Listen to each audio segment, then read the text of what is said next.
So I'm 8 years old girl living in Dublin for the past 9 years. Huge handmade DIY and crafts enthusiast. All about promoting crafts, and I have my own little business selling small craft handmade gifts and things like that.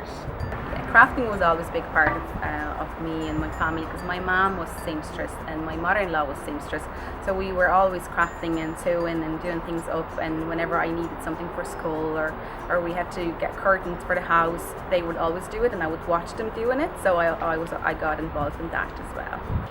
I think what I'm being known for as a crafter is either owls or my wreaths, but I do craft a lot with felt, and I think this is where I'm good at. I think the biggest inspiration for me when I come with new idea to craft are the colours. My craft room is full of small bits, buttons, beads and felt and fabrics, and I like combine different colours with them together. So maybe sometimes you think yellow and purple is not going to go well together, but when you put them together, you straight away I come with new ideas what to do with them.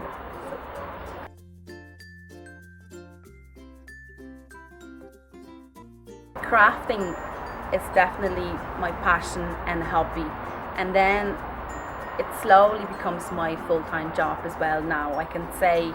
So I started crafting just for friends and family, making gifts, and I would do loads of things for my house, and then the hubby told me that I should probably think about selling it because it's just kind of getting out of control in the house. So this is when I I booked my first craft fair, and then I realised that people actually liked it too and they wanted to pay money for it. So then I set up the Facebook page, and then when I got interest and people querying and asking, I thought this actually could work. So then I started making more and more and see what works and what's not.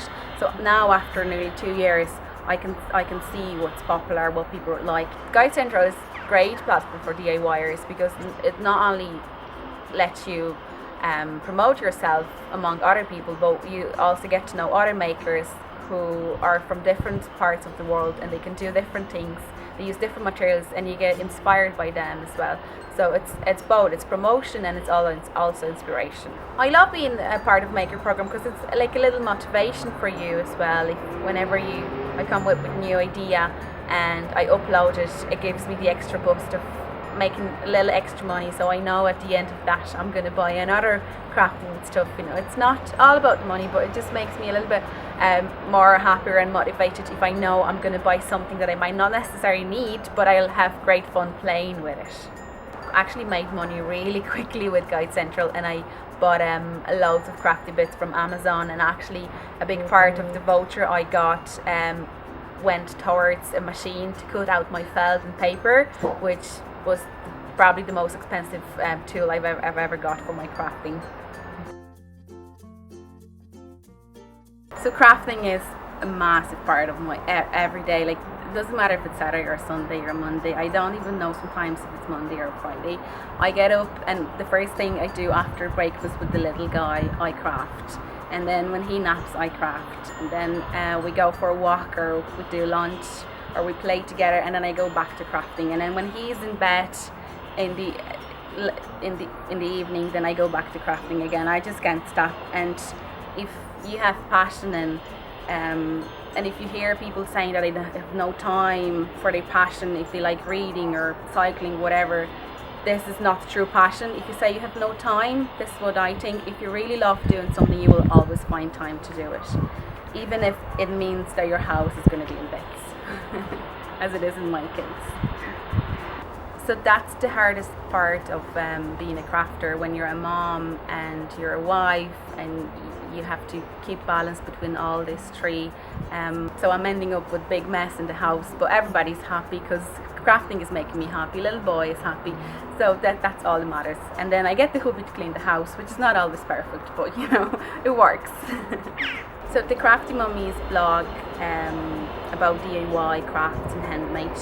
I want to promote other crafters, promote myself of course as well, my little business, and I want to show people that they don't have to go and spend fortune to buy the things they like on Pinterest, or they Google or they see on Facebook, they can just, with small cost and bit of work and time, they can do it themselves, and they can actually find it really, really interesting. I get messages from the girls that follow my blog that they never even thought of doing this, and now they find it really, really interesting, and some of them are even thinking about turning into a little business because they found the little niche, the gap in the market. So that would be the biggest compliment I could get, if they actually would get up the business off the ground and run.